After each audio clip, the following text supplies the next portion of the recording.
পেখম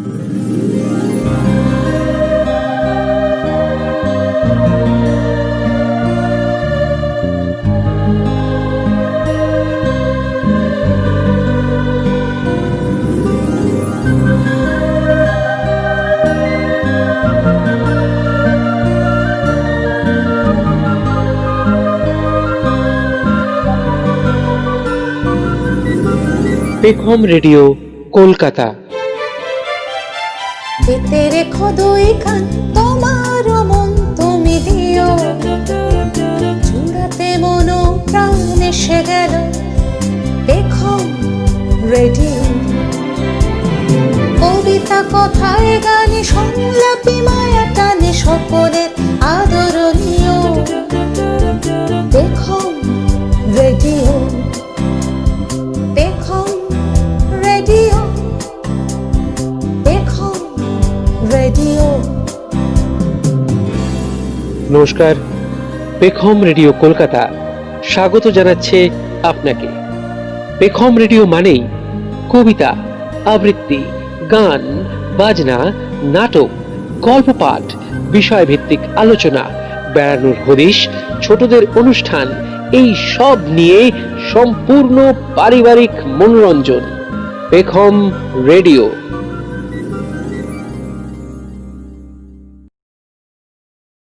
রাজা আসে যায়, রাজা বদলায়, নীল জামা গায়ে, লাল জামা গায়ে, এই রাজা আসে, ওই রাজা যায়, জামা কাপড়ের রং বদলায়, দিন বদলায় না। তাঁর কাব্যকে ঘিরে আছে তীব্র সচেতনতা ও দায়বদ্ধতা। সমাজতন্ত্রের উপর বিশ্বাস এবং আস্থা তাঁর কবিতা এবং জীবনকে নিয়ন্ত্রণ করেছে। হ্যাঁ, ঠিকই ধরেছেন, আমি কবি বীরেন্দ্র চট্টোপাধ্যায়ের কথাই বলছি। কবি বীরেন্দ্র চট্টোপাধ্যায়ের জন্মশতবর্ষে পেখম রেডিওর বিনম্র শ্রদ্ধাঞ্জলি। আবৃত্তায়নের এই পর্বে তাঁর শ্রেষ্ঠ কবিতা দিয়েই তাঁকে আমরা স্মরণ করব। অনুষ্ঠানের শুরুতেই শুনে নেব অতি সুপরিচিত বাচিক শিল্পী ডালিয়া বসু সাহার কণ্ঠে রাস্তা কারো একার নয় কবিতাটি। আবহ শান্তনু বন্দ্যোপাধ্যায়। ধর্ম যখন বিজ্ঞানকে বলে রাস্তা ছাড়ো, বিজ্ঞান কি রাস্তা ছেড়ে দেয়? পোপের ভয়ে দেশান্তরী হয়েছিলেন লিওনার্দো দা ভিঞ্চি। সারাদিন একটা অন্ধকার ঘরের মধ্যে পায়চারি করতেন গ্যালিলিও গ্যালিলেই। তাকে পাহারা দেবার জন্য বসে থাকত একজন ধর্মের পেয়াদা, যার চোখের পাতা বাতাসেও নড়ত না। বিজ্ঞান কি তখন থেমেছিল? তীর্থের পাণ্ডাদের হৈ হৈ, তাদের লাল চোখ কি পেরেছিল পৃথিবীকে বেঞ্চের উপর দাঁড় করিয়ে সূর্যকে তার চারদিকে উঠবোস করাতে? ধর্ম যতদিন দুঃখী মানুষকে বেঁচে থাকার সাহস দেয়, ততদিন রাস্তা নিয়ে কারো সঙ্গে তার ঝগড়া থাকে না। রাস্তা কারো একার নয়, বরং তাকেই একদিন রাস্তা ছাড়তে হয় যার স্পর্ধা আকাশ ছুঁয়ে যায়। বিজ্ঞান যখন প্রেমের গান ভুলে ভাড়াটে জল্লাদের পোশাক গায়ে চাপায়, আর রাজনীতির বাদশারা পয়সা দিয়ে তার ইজ্জত কিনে নেয়, আর তার গলা থেকেও ধর্মের সাড়েদের মতোই কর্কশ আদেশ শোনা যায়, রাস্তা ছাড়ো নইলে। পৃথিবীর কালো সাদা হলুদ মানুষের গান, তাদের স্বপ্ন, এক মুহূর্ত সেই চিৎকার শুনে থমকে তাকায়। তারপর যার যেদিকে রাস্তা, সেদিকে মুখ করে তার সামনে আরো সামনের দিকে এগিয়ে যায়। কেউ কারুকে রাস্তা ছেড়ে দেয় না। যতদিন এই পৃথিবীতে গান থাকে, গানের মানুষ থাকে, স্বপ্ন থাকে, যতদিন।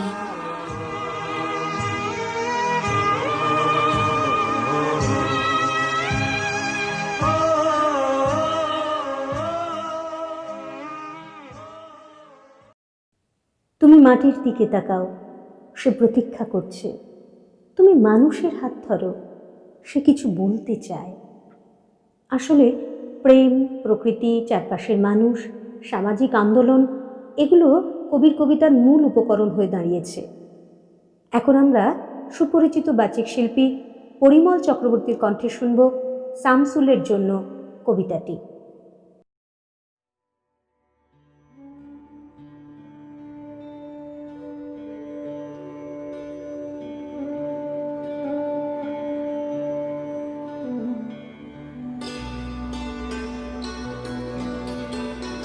শামসুলের জন্য একটি অনুভব।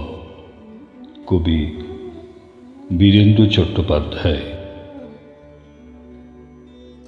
প্রতিটি জন্মদিন তার ভিক্ষা জীবনের কাছে, তার জন্মভূমির কাছে। তোমরা প্রসন্ন হও, জানতে দাও কি তোমাদের গভীর রহস্য।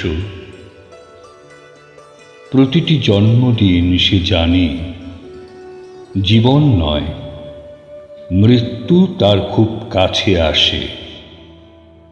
তার কপালে, চোখের পাতায়, মুখে সেই সর্বশেষ দেবতার ক্ষুধার্ত নিঃশ্বাস সে অনুভব করে। আর তখনই যেন তার নবজন্ম হয়। মৃত্যু যেমন অনিবার্য, তেমনি জীবন অপরূপ। তার সৌন্দর্যেরও কোনো তুলনা নেই। সেই গভীর, অপরূপ, সুন্দর জীবনকে জন্মভূমির মতোই সে তার দেহের শিকড়ে, আত্মার জল, মাটি, বাতাসের ভিতর কতবার স্পর্শ করেছে। আর তার রক্তের ভিতর তখন ঝড় উঠছে, মাদল বেজেছে। তারপর আবার জন্মদিন আসে, আবার তার রক্তের ভিতর নাচ হয়, গান হয়। তারপর নির্বাসনের পালা। কিন্তু জীবন, মানুষের জন্মভূমি, তার নির্বাসনের সঙ্গে তারাও কি ধুয়ে মুছে যাবে? তাও কি হয়? তারা আছে, তারা থাকবে। যেদিন মৃত্যু এসে তাকে চেটে পুটে খাবে, সেদিনও পৃথিবীতে জীবন কথা বলবে, মানুষ কথা বলবে। আর তার জন্মভূমি ছিন্নবাস, ধুলোয়, তবু তাদের কাছে তার একটি ভিক্ষা, তোমরা প্রসন্ন হও।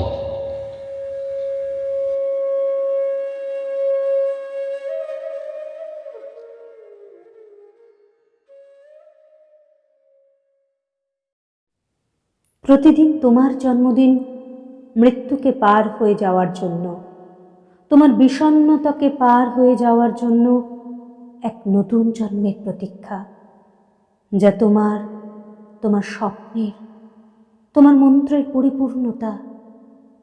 তুমি জেগে থাকো, নিজেকে কঠিন করো। অনুষ্ঠানের শেষ নিবেদনে রয়েছি আমি। এক আত্মদীর্ণ কবির জিজ্ঞাসা, এই কি মানুষের জীবন? কবি বীরেন্দ্র চট্টোপাধ্যায়ের লেখা কবিতা হওয়া না হওয়ার গল্প। আবহ তরুণ শীল।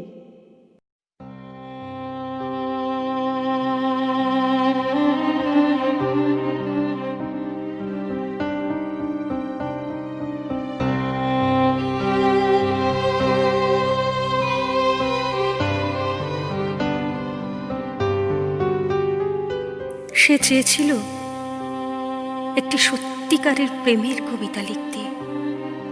তার তো একটাই জীবন।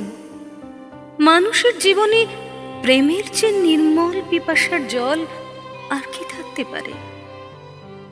সে আরো অনুভব করত প্রেমই কবিতার প্রাণ, তার শব্দ, তার ধ্বনি, তার মন্ত্র। কিন্তু তবু তার কবিতা, একটার পর একটা তার নিজের লেখা কবিতা, কি প্রেম, কি জল, এমনকি পায়ের নিচের শক্ত মাটি পর্যন্ত খুঁজে পেল না। কবিতার জন্য তার দিবস রজনীর জাগরণ, যা ছিল তার জীবনের কঠিনতম সত্য, প্রেম নয়। তাকে বারবার অপ্রেমের দারুণ আগুনে ছুঁড়ে দিয়ে বলতো, এখানেই তোর পরিশুদ্ধি। এই যে আগুন, মানুষের পৃথিবী, আগে তার খিদে মেটা। তোর সমস্ত কবিতা, তোদের সমস্ত কবিতা সে তার ক্ষুধার্ত জিভ দিয়ে চেটে খাবে। তুই মূর্খ, জীবনের পাঠ এখান থেকেই শুরু কর। দেখতে দেখতে তার কৈশোর গেল, যৌবন গেল। এখন তার মাথার সব চুল সাদা, হাতের 5 আঙুলে মাঘের শীত। মাঝে মধ্যেই রাত দুপুরে ঘুমোতে না পারার যন্ত্রণায় সে চিৎকার করে উঠত, আমি একটা প্রেমের কবিতা লিখতে চাই, মাত্র একটি প্রেমের কবিতা। আর তখনই শোনা যেত তার মাথার ভিতর, তার বুকের মধ্যে সেই কঠিন তিরস্কার, বুড়ো হয়ে গেলি এখনো স্বপ্ন দেখছিস? দেখ, ভালো করে চেয়ে দেখ, তোর চারিদিকে এখন হলুদ হেমন্তের পৃথিবী। কিন্তু তারপর কি দেখছিস? ধান কাটা হয়ে গেছে, চাষিরা ঘরে ফিরে যাচ্ছে, কিন্তু মাঝখানেও কে? ওরা কারা? দেখতে দেখতে তার পাকা ধানের হলুদ পৃথিবী খুন খারাপি লাল, লাল থেকে আগুন, আবার আগুন।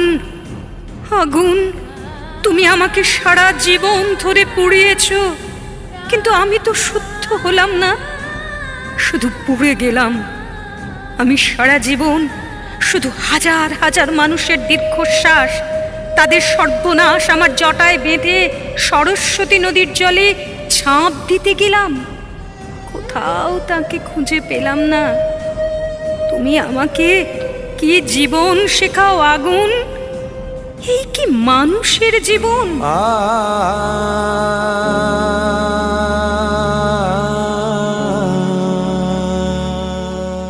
তার একটিমাত্র প্রেমের কবিতা। কবিতা, তুমি এখন 3 ভুবনের কোন অতুলান্ত অপ্রেমের মধ্যে ঘুমিয়ে আছো? ঘুমাও, তুমি ঘুমাও, আর আমি জেগে থাকি আর এক আরম্ভের জন্য। মৃত্যুর মুখোমুখি আমি জেগে থাকি, আমি জেগে থাকি।